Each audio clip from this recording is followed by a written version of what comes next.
এই সূরাটি শোনার সাথে সাথেই চারদিক থেকে খুশির খবর আসতে শুরু করবে।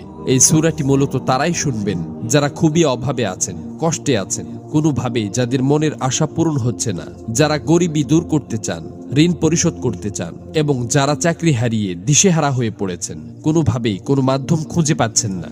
আজকের এই গুরুত্বপূর্ণ সূরাটি শুধুমাত্র তাদের জন্যই। কষ্ট করে সূরাটি আপনারা মনোযোগ দিয়ে প্রথম থেকে শেষ পর্যন্ত শুনুন।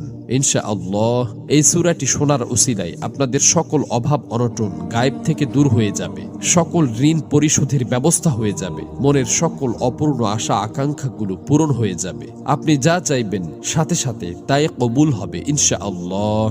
প্রিয় বন্ধুরা, আল্লাহ পাক চাইলে সবকিছুই সম্ভব। এজন্য আল্লাহ তাআলার কোরআন মাজিদের সর্বশ্রেষ্ঠ এই সূরাটি শুনতে শুনতে আপনার মনের সকল নিয়ত, মনোবাসনা ও জীবনের সকল চাওয়াগুলো আল্লাহ তাআলার কাছে মনে মনে দোয়ার মাধ্যমে তুলে ধরবেন।